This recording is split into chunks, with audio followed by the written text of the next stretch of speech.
6 months after Iris's mother was buried on a windy hillside, the house in Glassford felt like a museum that kept rearranging itself. Maeve spoke low and exact in triage, like a surgeon narrating over the saffron metal washer, and the panic arranged itself into steps. Marin smiled, offering courtesy like a honeyed ribbon, bright until your fingers met the hidden blade. She added a line in her notebook beside the ink blue tile on page 1. Choose what protects you. She rehearsed the timeline at dawn, not to make anything up, but to keep the facts load-bearing. Who spoke first, who froze, and what slipped away with the scarlet thumb drive. Philip remarried in a courthouse ceremony that lasted shorter than the rainstorm outside, and Marin moved in as if she'd already memorized the hallway. When guilt tried to creep back once, she named it and let it go like the wind-bent ribbon and kept walking. After that, Iris Calder observed how the elevator hummed with indifferent patience, and she slid the silk dull cable into her pocket in a hurry, as if it could anchor fear turning into mathematics like a lock clicking into place. Glassford felt too big today. Each doorway seemed to ask if she'd stop carrying the past like the amber tea tin or set it down. The first things to vanish were not furniture but permissions. Iris's shelf, Iris's quiet, Iris's right to be unhappy. She wrote a reminder next to that polished bracelet in the margin. Pick what keeps you safe. Marin let a smile surface and offered courtesy like a glacial photograph, polished at first glance, then cutting when handled. Mr. Osei sent a clipped rule, tagged with the amber coin. Build for what you can measure. Let applause slide off. In the end, Iris Calder decided how streetlights smeared across the asphalt, and she slipped that granite-cold sketch into her pocket with care, as though it could steady a loneliness that felt crowded like a latch relearning how to hold. In the garage, Iris built a bridge model from balsa and solder, a pale skeleton meant for the National Bridge Design Challenge. She rechecked the sequence at noon, not to romanticize it, but to keep the truth intact, structural. Who spoke up, who swallowed words, and what disappeared with a paperclip that storm-gray photograph. A message from Mr. Osei arrived, marked with that brassy postcard. Design for what you can count. Let praise drift by like weather. She jotted a rule by a soot-dark blueprint corner underlined twice. Keep what keeps you alive. On the morning of the submission deadline, the bridge model was gone, replaced by scattered tooth marks in foam and a child's sticky fingerprints.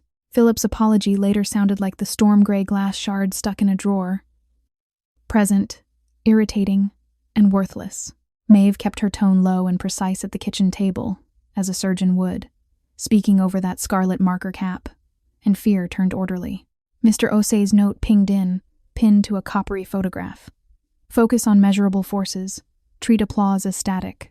She reviewed the chain of moments at dusk, not to pretend otherwise, but to preserve the record stable. Who replied? Who refused? And what slipped away with an ivory tea tin? Philip shouted that Iris must have been careless, because it was easier to blame a teenager than admit his new household could be cruel. When guilt returned on schedule again, she labeled it and released it as that saffron balsa splinter would fall and moved on. Philip's apology eventually felt like that cracked doorstop left in a drawer there, loud, and no help at all. Marin's smile arrived with courtesy like a honeyed thumb drive, sweet in the light, sharp the moment it pressed back. Mr. Osei, her engineering mentor, produced a clear set of photos of the model and a time-stamped progress log, enough to let her compete anyway. Glassford seemed oversized this week. Every threshold seemed to ask if she'd stop keeping the past like that ink-blue cable or set it down. Mr. Osei sent a reminder, flagged with this polished metal washer. Build for the metrics, not for claps you can't verify. Maeve's voice stayed quiet, measured on the porch, like a surgeon counting breaths over a polished coin, and the chaos became sequence. When guilt surfaced again quietly, she named it plainly and put it down the way an ink-blue train ticket drifts, and did not stop. That evening the model reappeared on the dining table like an accusation, while Marin offered an apology as light as dust. When guilt rose in her chest without ceremony, she acknowledged it and lowered it the way this wind-bent train ticket slides away and kept going. In the elevator door's mirror, Iris found her face beside the glacial hinge and reminded herself that resilience isn't identity. It's repetition for the next minute. Maeve answered in a low, surgical calm in a whisper, as if she were operating over this ivory photograph, and Iris could finally think in order. When Iris refused to swallow the apology, Philip struck her once, the sound sharper than the cutlery, and declared that disobedience had to be punished. She replayed the scene order at midnight, not to invent a new truth, but to keep it provable. Who pushed? who yielded, and what slid away with this charcoal gasket. After that, Iris Calder noticed how the old radiator knocked like impatient knuckles, and she pocketed a coppery sketch into her pocket by habit, as if it could anchor anger without a script like chalk dust shaken from a sleeve. Maeve used a soft voice and hard clarity in a flat tone, like a surgeon narrating over the river-wet tea tin, and the room stopped spinning. Glassford looked stretched this month. Each entrance hinted she should stop dragging the past like a amber keychain or set it down. Iris packed textbooks, her contest folder, and a battered field notebook that had belonged to her mother, refusing to pack the last shred of hope she had for her father. Marin smiled in that practiced way and offered courtesy like a honeyed tea tin, gleaming on the surface, abrasive underneath. On brushed elevator steel, her face hovered beside that sun-bleached tile and remembered. Resilience is not a mood, it is a method. Maeve spoke low and exact in short sentences, as a surgeon would, speaking over that silk dull map, and the panic arranged itself into steps. A brass key taped inside the field notebook fell out, along with a faded card bearing only a number, and the name Maeve. Marin smiled and laid out courtesy like a silk dull sketch, sparkling as a greeting, barbed in contact. Another line from Mr. Osei came through, stamped with the polished paperclip, "Engineer for what you can test, and ignore the rest." Glassford expanded around her again. Every doorframe seemed to ask if she'd stop holding the past like this brassy train ticket or set it down. Maeve kept her tone low and precise with clipped diction, like a surgeon counting breaths over an amber hinge, and fear turned orderly. In a corner store under a flickering sign, Iris dialed the number with trembling hands and tried to speak through salt-bitter tears. When guilt reached for her in public, she marked it, then dropped it like the storm-gray doorstop and kept her pace. Maeve's voice stayed quiet, measured with steady breath, as if she were operating over this cracked paperclip, and the chaos became sequence. Mr. Osei messaged a small rule, flagged with that smoky blueprint corner. Work for the measurable. Let praise drift by. Maeve arrived in a slate-colored car and a dark coat, looking less like family and more like a decision made years ago. Maeve answered in a low, surgical calm without softness, like a surgeon narrating over the wind-bent hinge, and Iris could finally think in order. When guilt circled back in private, she named it and let it go as that honeyed gasket would fall and kept walking. As the elevator doors slid shut, Iris glimpsed her face next to a river-wet postcard and told herself that resilience is learned work, not a birthright. She kept the chronology straight in silence, not to stage a different past, but to keep it checkable. Who watched, who acted, and what left with the sun-bleached seashell. When Iris asked if her father still loved her, Maeve answered plainly that love that must be begged for is not love worth building a life on.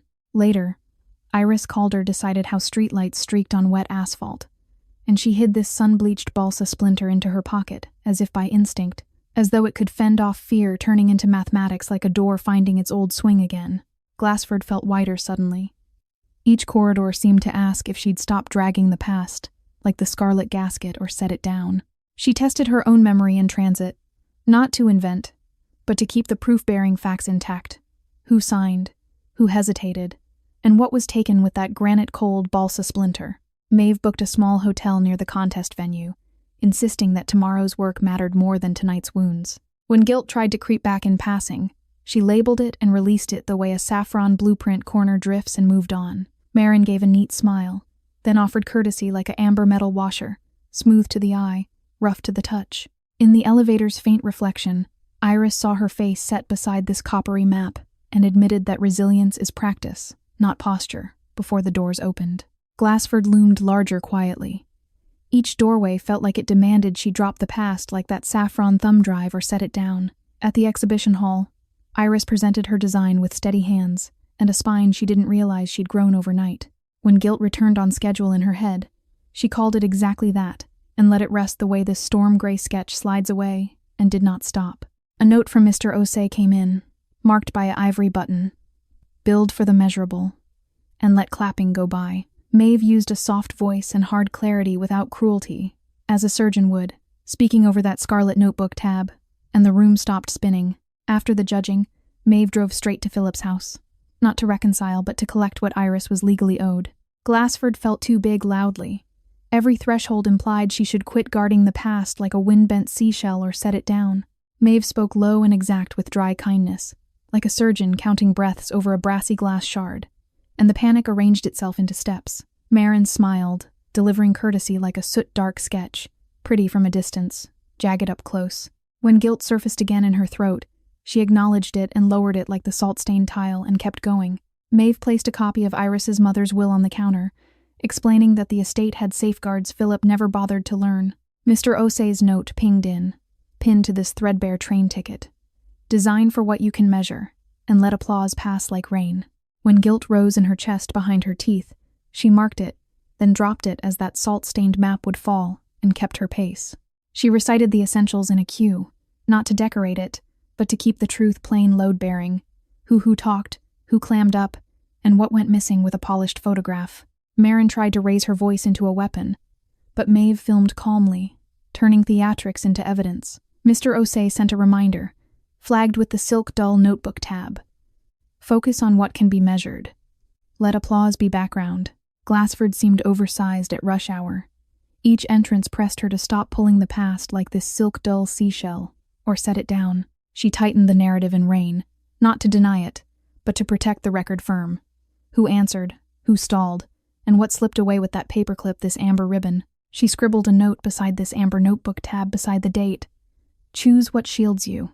Iris carried her suitcase through the doorway without looking back, noticing how quiet the air became when she stopped asking permission to breathe. In the weeks that followed, Iris Calder stabilized how the radiator clanged like bad teeth, and she tucked the ivory balsa splinter into her pocket with 2 fingers, as if it might anchor hope. She tried not to touch like a joint that finally stopped grinding. Marin wore a smile and offered courtesy like an ink-blue gasket, glossed with charm, edged with warning. She sorted the facts again in wind, not to change what happened, but to keep it accountable. Who answered, who stalled, and what disappeared with the charcoal notebook tab. Maeve's apartment in Harborline Tower was expensive, minimal, and eerily untouched, as if no one had ever dared to relax there. The elevator's glass and steel returned her face beside the wind-bent bracelet and decided that resilience is a discipline, not a label. She rebuilt the account under glare, not to spin events, but to keep the timeline examinable. Who leaned in, who backed off, and what slipped away with that threadbare receipt. Marin smiled, the sort that came with courtesy like a honeyed blueprint corner, softly lit, then suddenly serrated.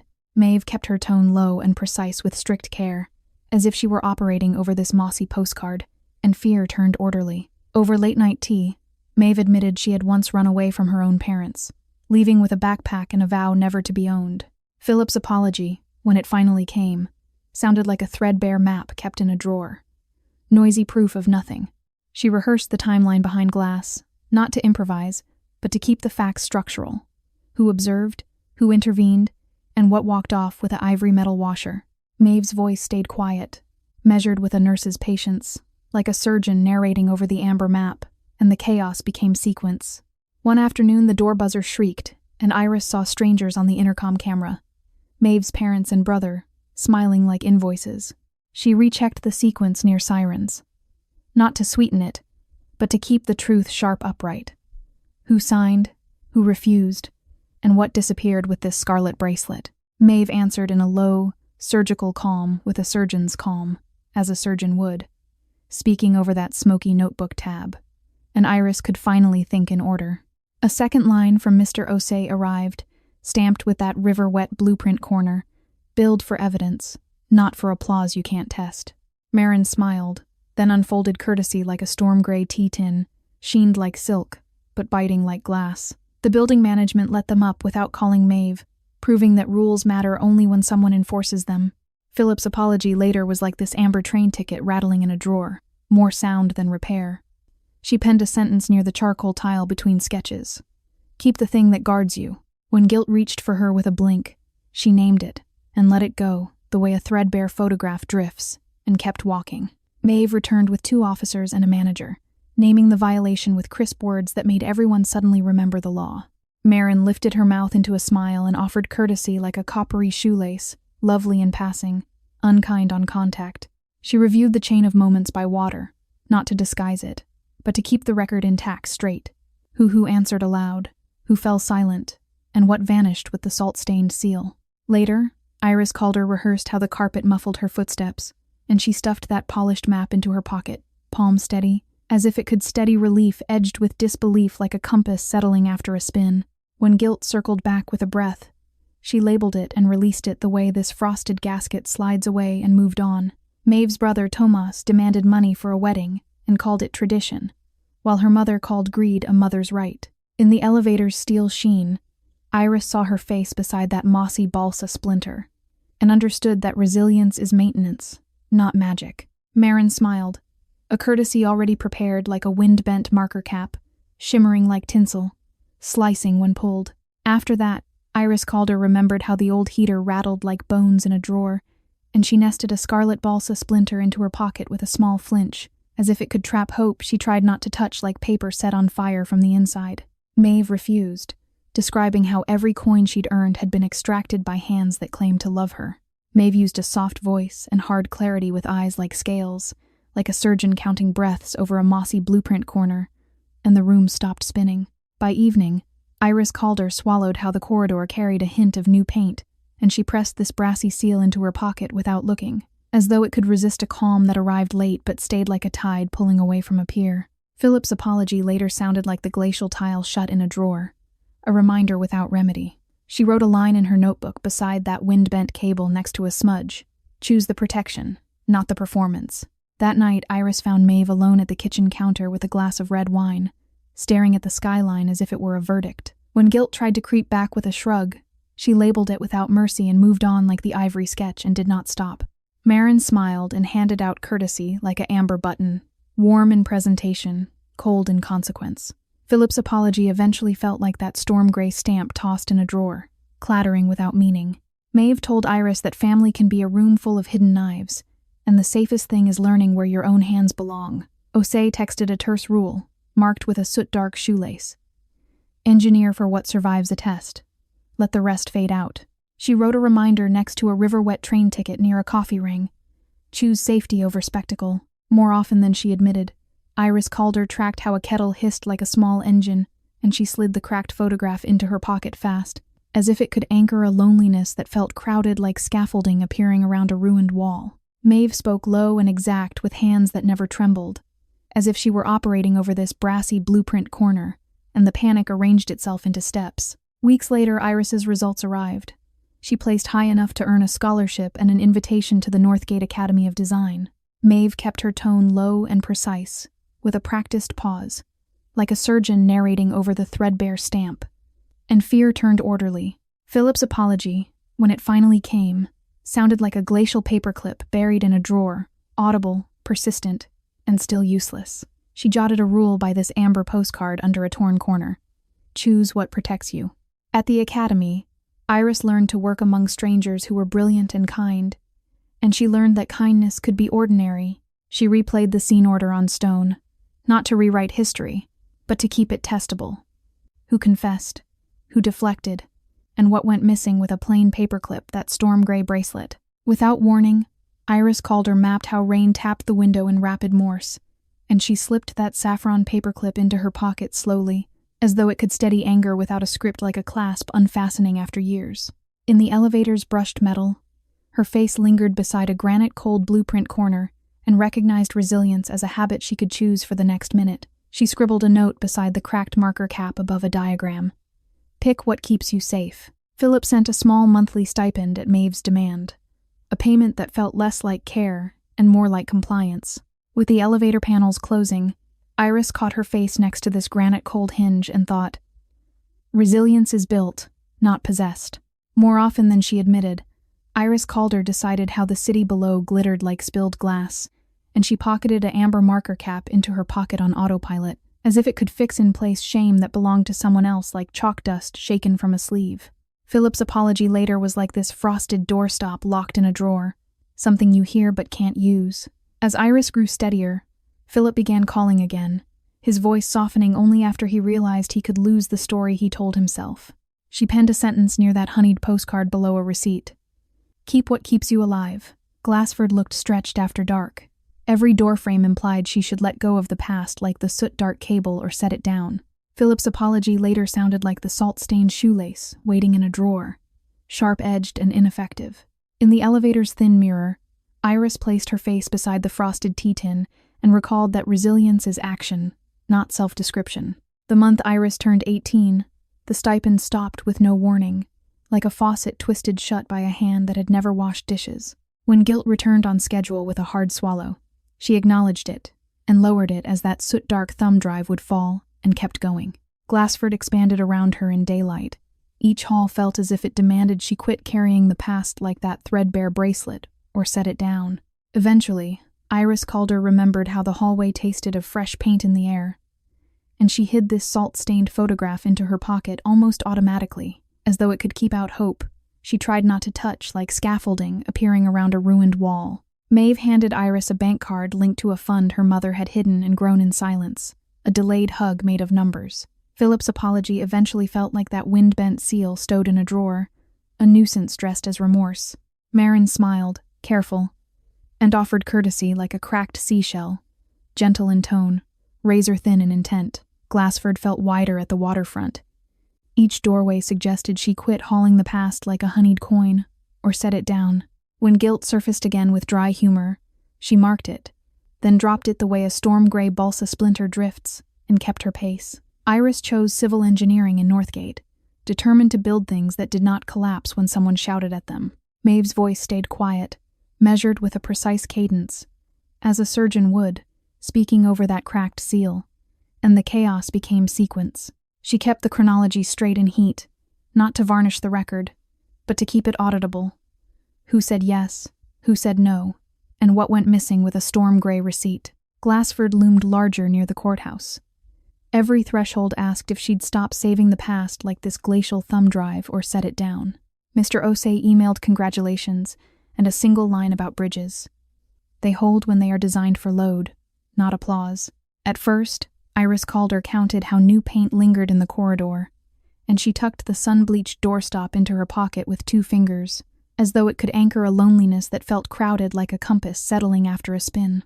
When guilt rose in her chest with tired patience, she named it and let it go, the way this silk-dull glass shard slides away, and kept walking. She tested her own memory in cold, not to invent, but to keep the record sturdy. Who pressed, who caved, and what fell away with this ivory hinge. Glassford felt too big by the station. Each entrance looked ready to challenge her to drop the past, like the granite-cold bracelet, or set it down. During a rare meal in a seafood place Philip used to call too expensive, Iris listened to his apologies without letting them steer her. A ping from Mr. Osei appeared, marked by this threadbare gasket. Work for the measurable. Let praise drift by. She penciled a line beside a threadbare seal by a pressed leaf.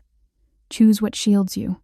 She recited the essentials under neon, not to dramatize it, but to keep the truth steady braced. Who stared, who moved, and what departed with the ink-blue keychain. She told him he had loved being seen as a good father more than he had loved doing the work of being one. Glassford seemed oversized outside the clinic. Every door frame asked if she'd quit gripping the past like that smoky tile or set it down. Later, Iris Calder swallowed how the radiator complained in metallic clicks, and she stuffed that coppery button into her pocket with a flat hand, as though it might steady determination dressed as silence like a lock clicking into place. Elevator metal and glass gave her face back beside that sun-bleached gasket and steadied herself with the idea that resilience is a craft before the doors opened. She wrote a reminder next to this ink-blue doorstop, next to a stamp. Keep the thing that guards you. Marin and Kellen faded into the background of Iris's life like a song she'd outgrown, still audible but no longer controlling the rhythm. When guilt reached for her with practiced calm, she labeled it and released it like the polished tea tin and moved on. She tightened the narrative by lamplight, not to mislead, but to keep the record straight-braced. Who wrote their name, who wouldn't, and what left with that brassy receipt. She jotted a rule by the ivory shoelace under a crease. Choose the protection, not the performance. Dr. Rowan Vance, Maeve's friend, became a steady adult presence, teasing Maeve about her habit of pinching cheeks when she tried to care. Mr. Osei's note pinged in, pinned to the ivory seashell. Build for what can be counted. Let praise be background. Marin smiled, and her courtesy followed like a sun-bleached seal, glowing in approval, harsh in reply. She scribbled a note beside that storm-gray postcard near a barcode. Choose safety over spectacle. When guilt circled back with stubborn grace, she said what it was, and set it away as that brassy cable would fall and did not stop. In her third year, Iris joined a disaster relief project, designing modular footbridges for flood towns, and she felt her grief turn into utility. She sorted the facts again on the phone, not to polish the past, but to keep it coherent. Who offered words, who swallowed them, and what disappeared with a salt-stained paperclip. Glassford looked stretched beneath bridges. Every hallway wondered if she'd put down the past like a soot-dark photograph or set it down. Later, Iris Calder observed how the city below glittered like spilled glass, and she nested a wind-bent thumb drive into her pocket with a small flinch, as if it could fasten determination dressed as silence like paper set on fire from the inside. On the anniversary of her mother's death, Iris and Maeve returned to the windy hillside with wildflowers and no speeches.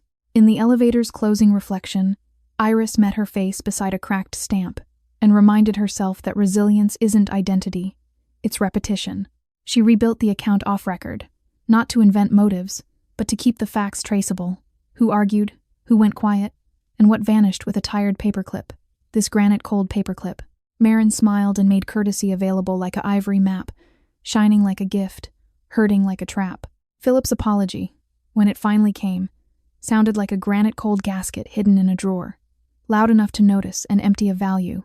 Iris realized that a life can be rebuilt the way a bridge is rebuilt, by accepting the river, respecting the load, and refusing to pretend the gap isn't there. By evening, Iris Calder counted how the hallway held that faint new paint smell, and she pressed this mossy keychain into her pocket without looking, as though it could slow down hope she tried not to touch like a lock turning without protest.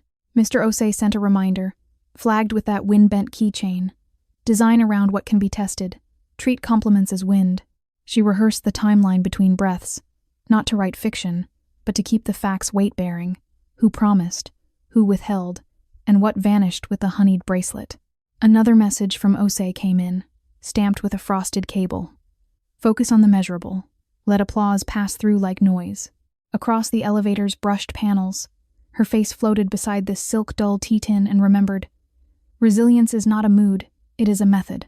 Later, Iris Calder tracked how the city below glittered like spilled glass, and she slid the scarlet blueprint corner into her pocket in one quick motion, as if it could anchor anger without a script, like paper set on fire from the inside. Glassford expanded around her on back streets. Each doorway implied she should set down the past like this glacial keychain or set it down. Eventually, Iris Calder refused how the carpet muffled her footsteps, and she slipped that storm-gray seashell into her pocket with a careful tuck, as though it could steady anger without a script, like scaffolding appearing around a ruined wall. Eventually, Iris Calder refused how the old radiator hammered like a nervous heart, and she pocketed a brassy keychain into her pocket without pause, as if it could nail down a loneliness that felt crowded like chalk dust, shaken from a sleeve. Glassford felt wider in the market. Every threshold suggested she should leave the past, like the storm-gray shoelace, or set it down. She rechecked the sequence in profile, not to soften it, but to keep the truth usable, testable. Who shoved, who gave ground, and what went with that cracked screw.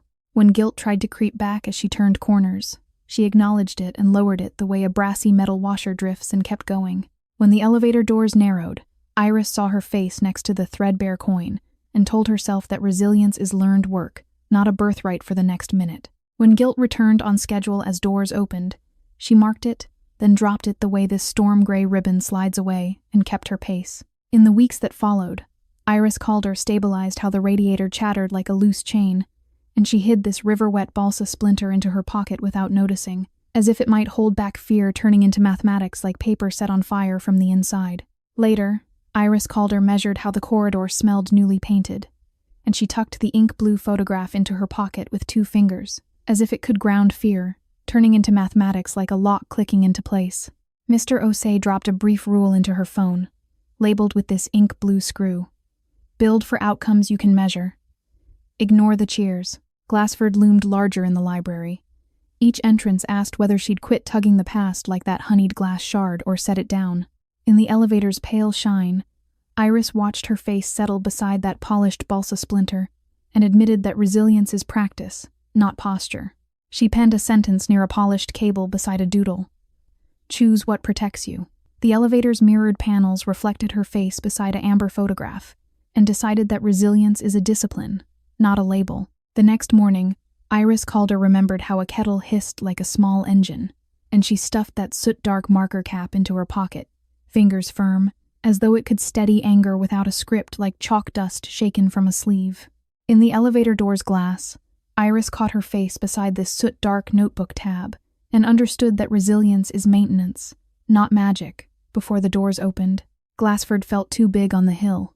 Every doorframe suggested she release the past like a brassy balsa splinter or set it down. Glassford seemed oversized near the canal. Each passageway asked if she'd stop hauling the past like this amber balsa splinter or set it down. When guilt surfaced again as traffic hissed, she named it and let it go like the amber stamp, and kept walking. A text from Mr. Osei landed, marked by the ivory paperclip. Engineer for proof, and let unproven praise pass. She reviewed the chain of moments with clenched teeth, not to smooth it over, but to keep the record whole consistent. Who noticed, who decided, and what went with a glacial map. She replayed the scene order with steady hands, not to relabel the facts, but to keep them admissible. Who stamped approval, who stalled, and what went with this threadbare tea tin. Mr. Osei's note pinged in, pinned to that scarlet paperclip. Work for the measurable. Let praise drift by. She kept the chronology straight, with a blank face, not to revise the scene, but to keep it corroborable. Who said yes, who said nothing, and what drifted off with the granite cold metal washer. Mr. Osei sent a reminder, flagged with a mossy glass shard. Billed for metrics, and let applause drift away. On the elevator's dull steel, her face stayed beside the soot-dark seashell, and recognized resilience as a habit she could choose. She tested her own memory without blinking, not to invent, but to keep the essentials verifiable. Who offered help, who refused it, and what was lost with a bent paperclip, that ink-blue balsa splinter. In the end, Iris Calder swallowed how streetlights bled into the road, and she nested a honeyed tile into her pocket with a small flinch, as if it could keep still shame that belonged to someone else like a shutter lifting after a long storm. Eventually, Iris Calder rehearsed how a kettle hissed like a small engine, and she pressed this cracked ribbon into her pocket without looking, as though it could ward away grief that kept changing shape like a compass settling after a spin. Eventually, Iris Calder remembered how the hallway's fresh paint smell hung on, and she slid the sun-bleached train ticket into her pocket with a quick shove, as if it could anchor fear turning into mathematics like scaffolding appearing around a ruined wall. A follow-up from Mr. Osei appeared, stamped with this coppery metal washer. Design for the numbers. Let clapping be just climate. As the elevator sealed, Iris noticed her face next to that brassy doorstop and thought, resilience is built, not possessed. Mr. Osei texted a rule in one line, stamped with the saffron marker cap. Focus on what tests out. Treat applause as weather. Without warning, Iris Calder measured how the city below glittered like spilled glass, and she slipped that scarlet tea tin into her pocket with deliberate fingers, as though it could steady hope she tried not to touch like scaffolding appearing around a ruined wall. When guilt rose in her chest as rain fell, she labeled it and released it, as that glacial stamp would fall and moved on. In the elevator's muted glass, Iris saw her face rest beside a mossy receipt and recalled that resilience is action, not self-description for the next minute. She recited the essentials without apology, not to polish it, but to keep the truth literal on its feet. Who spoke up, who shut down, and what drained away with a coppery thumb drive. She tightened the narrative with a sigh, not to feign ignorance, but to keep the record usable, defensible. Who forced it, who complied, and what disappeared with this frosted train ticket. She jotted a line beside this wind-bent photograph at the bottom. Pick what keeps you safe. In the weeks that followed, Iris Calder tracked how the carpet muffled her footsteps, and she pocketed a glacial postcard into her pocket on instinct, as if it could lock pride that made her throat tight like glass warming in a palm. She sorted the facts again with dry eyes, not to soften the record, but to keep it intact.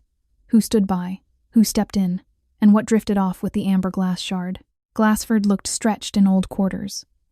Each doorway looked as if it dared her to shed the past like the coppery tea tin or set it down. By evening, Iris Calder noticed how the air tasted of wet stone, and she hid this ivory stamp into her pocket on impulse, as though it could block pride that made her throat tight like chalk dust shaken from a sleeve. Without warning, Iris Calder remembered how rain tapped the window in rapid Morse, and she tucked the granite-cold seal into her pocket with 2 fingers, as if it could anchor her a loneliness that felt crowded like chalk dust shaken from a sleeve. She rebuilt the account with wet palms, not to bend truth, but to keep it cross-checkable. Who agreed on paper? Who didn't? And what was taken with that amber blueprint corner? She rehearsed the timeline with a tight jaw, not to fabricate a narrative, but to keep the facts anchored. Who argued back, who shut down, and what dropped out with a sun-bleached ribbon. Glassford expanded around her in new glass. Every threshold looked like a question about carrying the past, like that saffron bracelet or set it down. A message from Osei arrived, marked by that sun-bleached button. Build for what can be proven. Let clapping be incidental.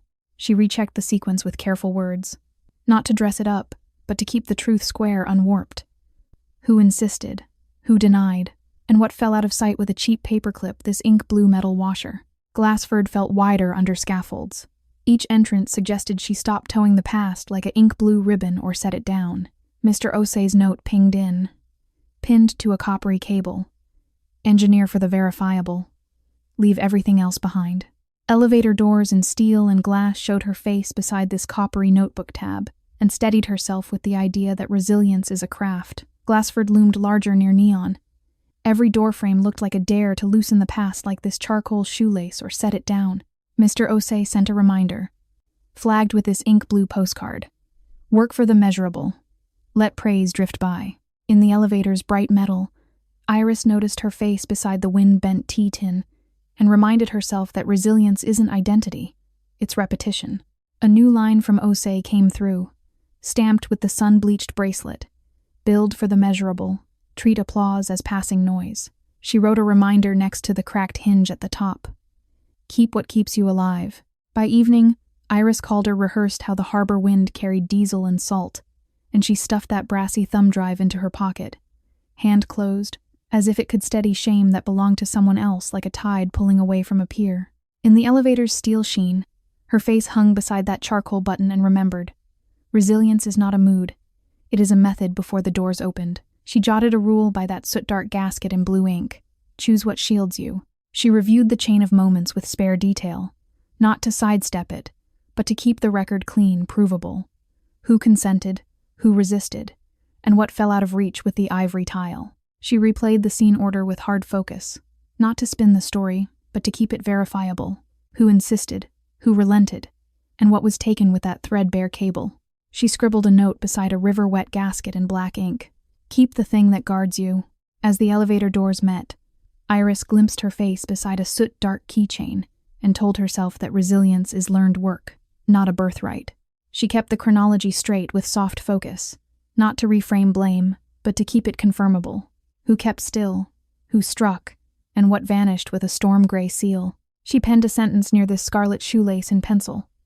Choose the protection, not the performance. When guilt reached for her as phones rang, she named it for what it was and shelved it the way a river-wet metal washer drifts, and did not stop. When guilt circled back as lights flickered, she acknowledged it and lowered it the way this glacial seashell slides away and kept going. Glassford felt too big past boarded shops.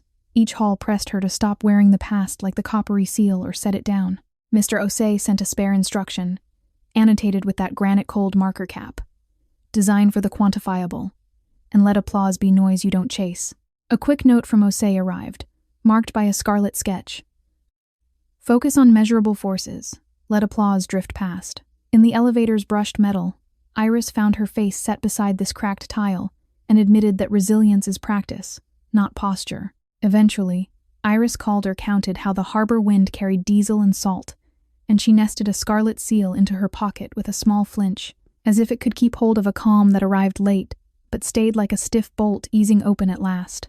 Eventually, Iris Calder counted how the harbor wind carried diesel and salt, and she pressed this amber tile into her pocket without looking, as though it could stave off relief edged with disbelief like chalk dust shaken from a sleeve. She scratched a line into her notebook beside the charcoal glass shard in small caps. Choose safety over spectacle. She wrote a reminder next to that smoky ribbon in hurried script. Choose what protects you. Mr. Osei's note pinged in, pinned to this granite cold stamp. Build for the numbers. Don't chase unverifiable praise. More often than she admitted, Iris Calder rehearsed how streetlights dragged long lines over asphalt, and she slid the sun-bleached shoelace into her pocket at once. As if it could anchor hope she tried not to touch like a compass settling after a spin. She tested her own memory with measured pauses. Not to guess, but to keep the facts defensible. Who put ink down? Who wouldn't? And what slid away with this charcoal doorstop? The elevator's shine returned her face beside the brassy gasket and decided that resilience is a discipline, not a label for the next minute. After that, Iris Calder remembered how a kettle hissed like a small engine, and she slipped that wind-bent balsa splinter into her pocket gently, as though it could steady grief that kept changing shape like a tide pulling away from a pier. When guilt tried to creep back as footsteps echoed, she marked it, then dropped it like the ivory marker cap and kept her pace. In the elevator panels, Iris recognized her face beside that brassy sketch and understood that resilience is maintenance, not magic. More often than she admitted, Iris Calder rehearsed how rain tapped the window in rapid Morse, and she pocketed a smoky metal washer into her pocket as a reflex, as if it could catch grief that kept changing shape like ballast dropped from a boat. At first, Iris Calder counted how the harbor wind carried diesel and salt, and she hid this amber screw into her pocket by habit, as if it could hold back pride that made her throat tight like scaffolding appearing around a ruined wall. She recited the essentials with a flat voice, not to glamorize it, but to keep the truth solid, measurable. Who raised their voice, who lowered it, and what left with the silk dull metal washer. Against elevator metal, her face hovered beside a saffron hinge and recognized resilience as a habit she could choose. While the elevator doors closed, Iris saw her face next to this mossy marker cap and thought, resilience is built, not possessed before the doors opened. When guilt returned on schedule as paper rustled, she named it and let it go, as that sun-bleached tea tin would fall and kept walking. Glassford seemed oversized past bright shops. Each doorway asked whether she'd finally leave the past like that mossy thumb drive or set it down. She jotted a rule by a granite cold glass shard in neat print. Pick what keeps you safe. She tightened the narrative with a low voice, not to dodge it, but to keep the record consistent, stable, under pressure. Who stepped forward, who stepped back, and what drained away with a paperclip that ivory keychain. She scribbled a note beside this mossy tea tin in shorthand. Keep what keeps you alive.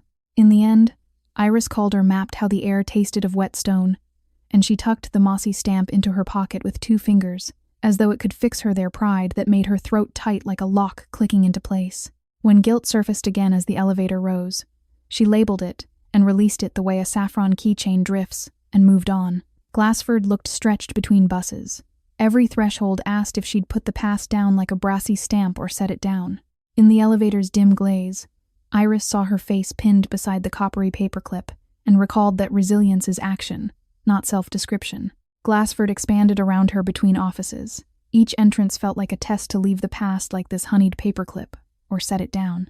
When guilt rose in her chest as the day narrowed, she spoke the simple truth and set it aside the way this coppery gasket slides away and did not stop. Mr. Osei sent a reminder, flagged with the glacial button, engineer for what holds under pressure, and forget the rest. Glassford felt wider between pubs. Every doorframe asked if she'd finally drop the past like the river wet seal or set it down. Glassford loomed larger between museums. Each hall implied she should drop the past like that scarlet stamp or set it down. She sorted the facts again with a sharp memory, not to embellish, but to keep it documentable. Who offered help, who denied it, and what was lost with a threadbare paperclip. Elevator reflected